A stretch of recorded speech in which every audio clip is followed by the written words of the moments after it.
I have to go very quiet. It's like 6 in the morning, maybe 5:30. No one else is up. So I get up and I look across at the painting, which I did a little work on yesterday,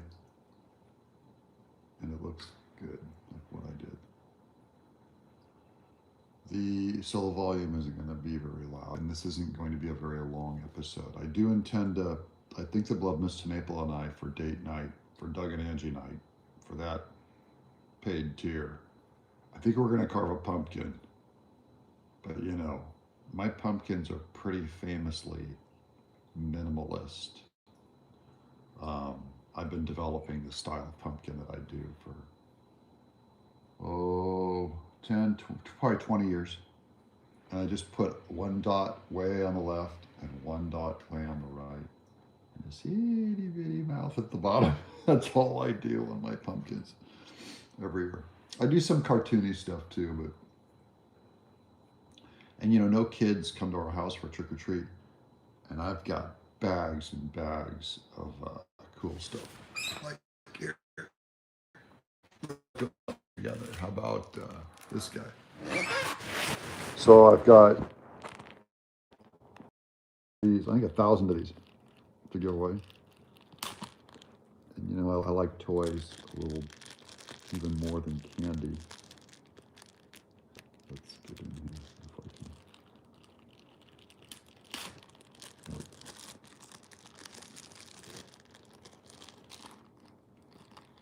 So, this, get rid of the lizard flinger. Let's try this one out. Okay, check it out.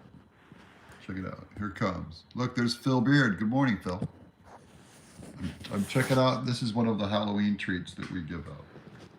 1 pound. 1 pound. So you can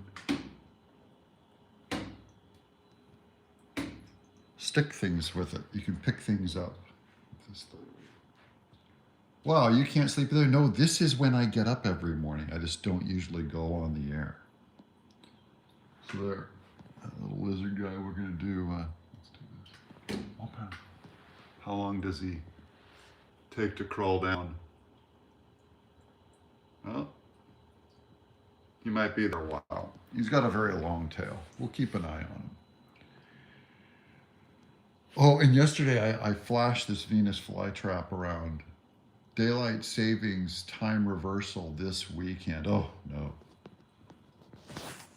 Spring forward and fall back. I think everyone's pretty much done with daylight savings. Everyone's, we're going to get a little Alp going here. I've got my cup of coffee. I hope you guys are having a coffee with me, our members. No more BS, please. Good morning. Yeah, so I get up at about 5:30, and then here's my first coffee. Got to get my first coffee going. Put in a Alp pouch. I didn't save anything. What did we do last night? Nothing really. I ran 3 miles yesterday, though. I'm very proud. That keeps me in shape to do the show. So if I don't run, and you know, the beloved Miss Maple started the beginning of the 3 miles about 30 seconds behind me, and we ended the whole run, and she was about 15 seconds ahead of me. So after 3 miles, she blew me out of the water. But I want to share something. I don't know if you guys can can relate to this, but I have a problem with entitlement. You know, I discipline myself out of entitlement is what I'll say. I must walk every day all year round. Yeah, no more BS, please. Thank you. I do too. I have to find a way to do it because I sit at a desk and do those. You know, there's the studio way back there in the corner. The American flag you can see way back there. Because I sit on my bottom all day. I don't move. You know, I click a mouse, so I have to get some kind of exercise or I'll just die. So I get out of the chair, and I don't want to get out of the chair. That's the entitlement thing, is I'm in good shape. I'm in good running shape. Like I can run 3 miles without stopping.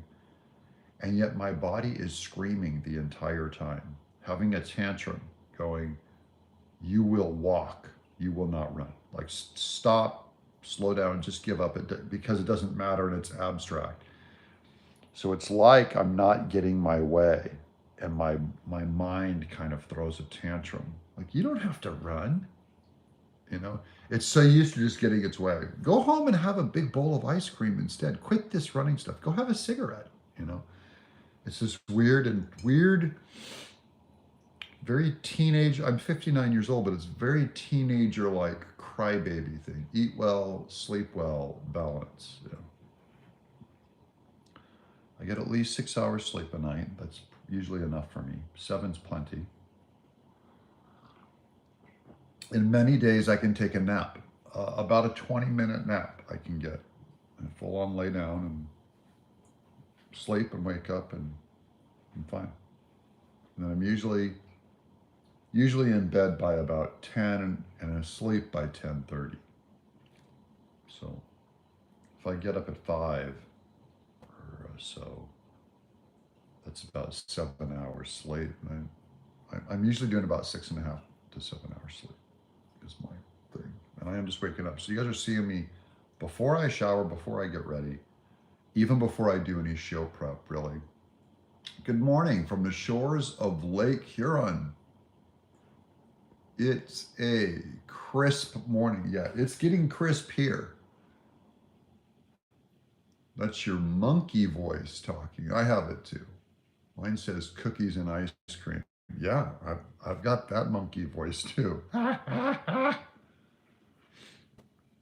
there's the sunrise, a little bit of light coming in. Yeah, crisp morning. That's another way of saying don't go outside. Is my other thing. I can't open that door up. I want to have a pipe and I can't. I usually, this is one of my older pipes. Okay, Gonzalez. This is Battle of Franklin. I do non-aromatic tobaccos only. Maybe I'll show you guys how to pack a pipe one day. Usually YouTube really nails you if you show any tobacco on your show, though. Best walks when crisp and in the AM. Oh no, I can't go outside. I'm from California. Look at that. I wait till the afternoon even to go for my run. And then tomorrow's Saturday. So tonight's Halloween. It's freezing. Central Florida this morning, 48 degrees. That is freezing. I'm going outside in 48 degrees. And then out here, it'll get, in Tennessee, it'll get below zero sometimes. I'm like, well, you can't even live. If you walk outside in that, you'll die. You'll die. I don't like living in states like Arizona, where if you walk outside, you'll die if you stay out in it too long. Like in Minnesota cold, right? There's a VWC class of '05. Good morning from Virginia Beach, Virginia. I'm a California export. My expat Californians, I'm right there with you. That's why I always complain about the weather. You can't, in Minnesota, like they wait till after the thaw before good morning, happy patriots, marshmallow. In Minnesota cold, they find people after like the spring thaw that fell down in the parking lot and just everything froze over them.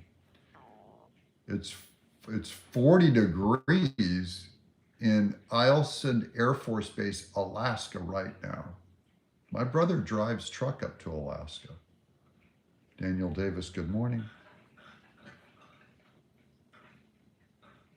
My brother's a trucker. Does that ice road, Canada to Alaska. Isn't allowed to talk about his cargo sometimes, if that tells you anything about what he trucks. Isn't allowed to talk about his cargo. You guys have no idea the amount of our military that is up in Alaska right now. And I'm talking missiles and a lot of hardware. So, whole lot of stuff going everywhere. That's all. Some of it they'll just put it in a normal truck. Some of it they'll put a blanket on it. You can tell what it is. You look at the shape of the blanket. It's long. It's thin. It's a missile. Um, we're in good hands. All I'll say is everyone who I talk to who's involved with the uppity ups in the military, they go, "You're in good hands." Under Hegseth, things are going well. You're in good hands. There is movement, though, for some reason between us and China. And but he said, "We got you covered." Trump was tweeting the other day, and he talked about nuclear in China. Love Pete Hegseth, Ray Gonzalez says. Yes, I do too. I feel really good about him. I just think, and I think his youth brings something very special to the table. Mr. Staple, God is in control. How soon and sadly often we forget, oh yeah, God. He is, I think it was this, St. Patrick wrote the poem, Christ before me, Christ behind me, Christ above me, Christ below me, Christ when I sleep, Christ when I wake.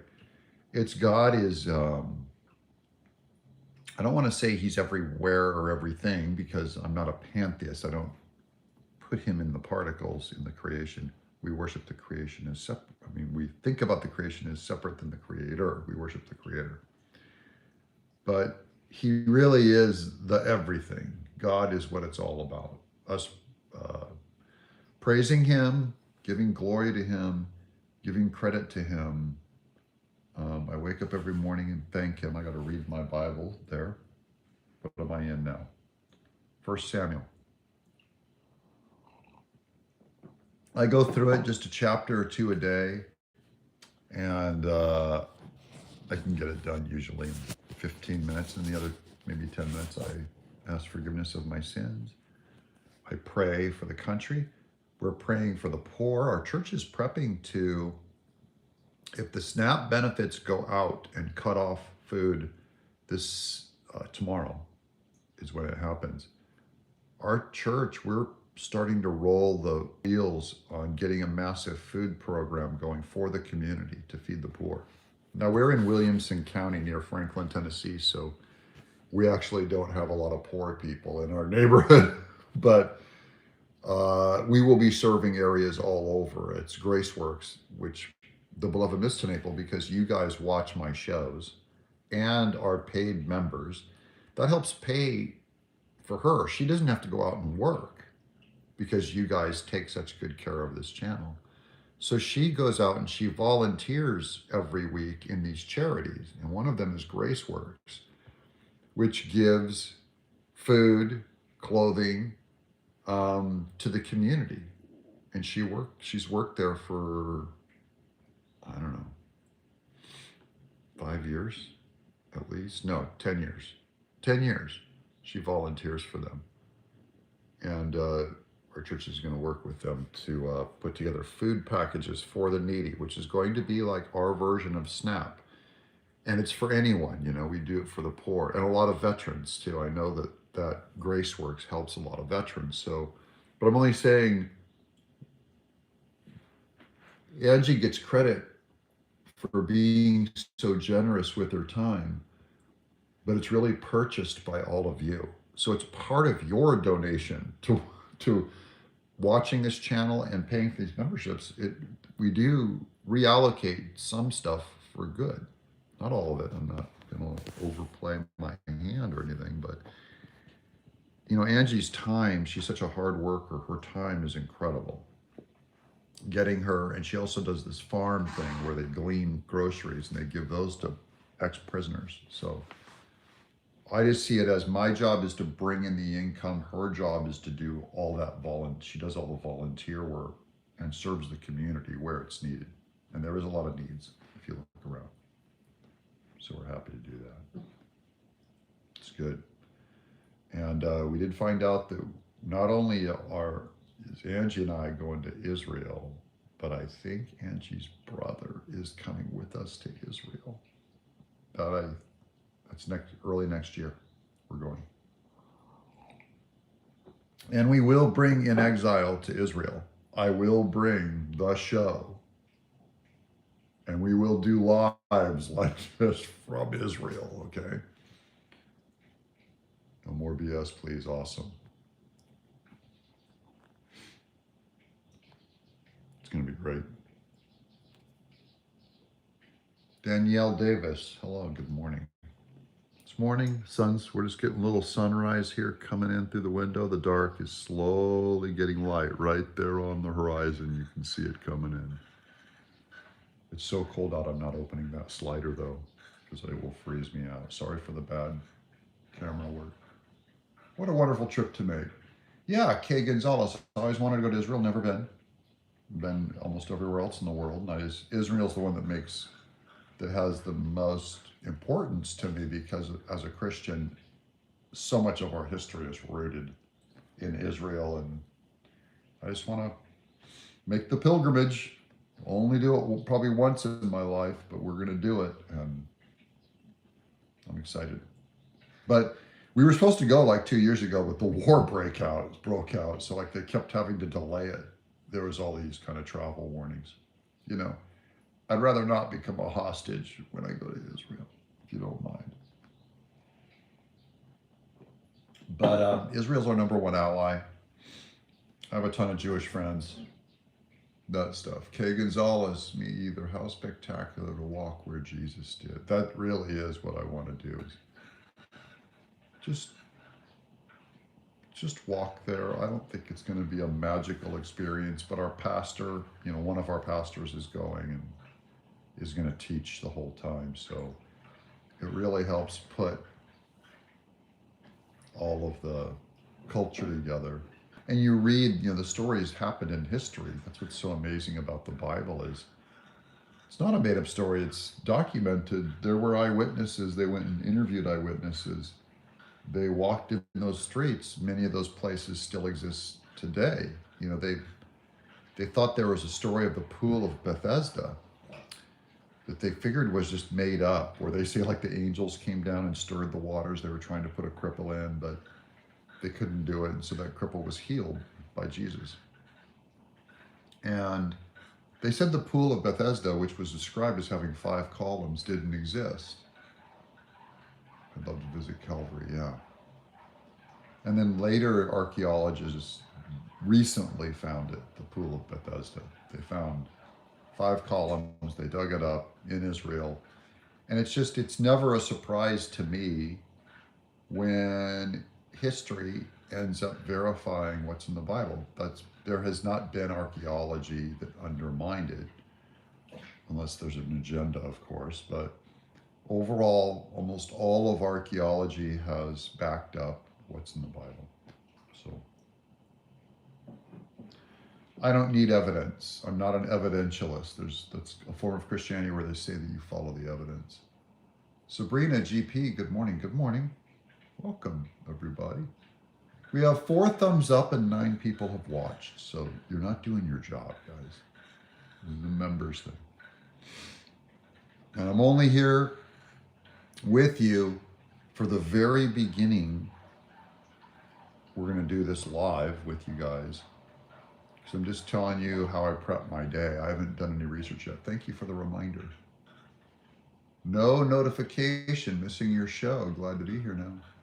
Yeah, Linda, something weird happens. When I do 3 shows a day, you're not going to get a 4th notification. So you lucked out if you see it show up live. YouTube will only ever send you 3 notifications a day. And also, if you subscribe to, let's say, 10 other channels, then all 10 of those other channels will also send you up to 3 notifications a day. Helps the channel. Thank you, Danny. So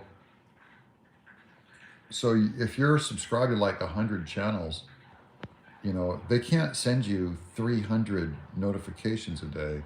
So they're going to start weeding out some channels. And my channel, I don't know if it's done arbitrarily, but my channel might be one of the videos that they weed out of your feed. So it's important to be loyal and to watch the shows that you want to subscribe to and that you want to get notifications for. Watch them every day. It's good. Showing you guys how to manipulate YouTube into giving you what you want.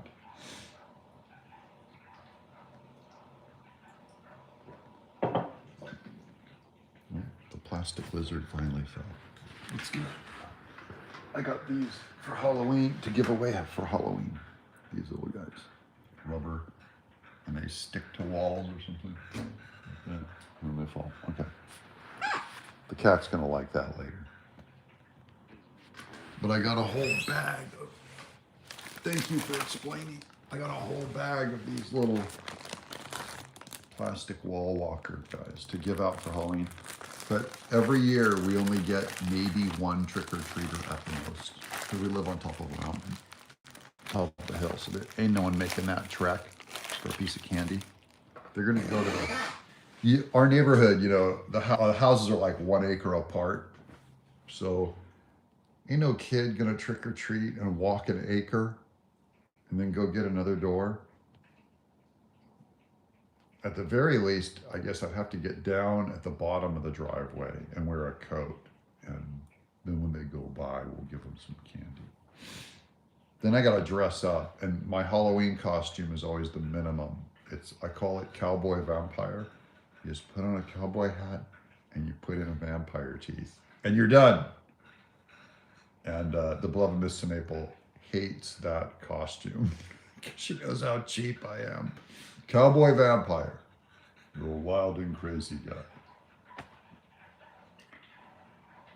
I don't like it. And we got our shipment of Alp. So I'm good for a month. We'll be good. And that's about it this morning. Trying to think what topics I'll be covering. Probably some J.D. Vance, I hope. He's been doing a lot of speaking. I think he's prepping for his presidential run. As you see Gavin Newsom and Kamala Harris gear up with their media push over the next really 2 years, but 3 years, you're going to see J.D. Vance do more and more public speaking. And then we'll find out if Rubio is going to run against him. Because if Rubio is going to run against him, you'll start seeing Rubio do more public speaking, lectures, tours, things like that. I'm looking for that. Tweedledee and Tweedledummer. Because I'm hoping J.D. Vance just preemptively picks Marco Rubio as a vice president and just runs with it, you know, instead of having to do a proper primary where they fight each other and then J.D. Vance ends up winning. Then he ends up picking Marco Rubio. Morning's coming. Brisk and cold. All right, I got to get to work. It's been 23 minutes of forever. Actually, I got to read the Bible and pray and then get to work. But I'm going to do that in privacy. So just checking in with you guys, having a little coffee with you. It's going to be a great morning, great day. Last day of the month. It's the end of October. Blessings to all, says Phil Beard. God bless you, Phil. God bless you all. Repent. Say your prayers. Repent of your sins. We ask forgiveness. We celebrate the end of October. Goodbye, October. Here comes November. Mom's birthday's in November. Thanksgiving's in November. Oh yeah, it's going to be good. All right, bless you guys. Have a great day. Doug In Exile. This is Doug.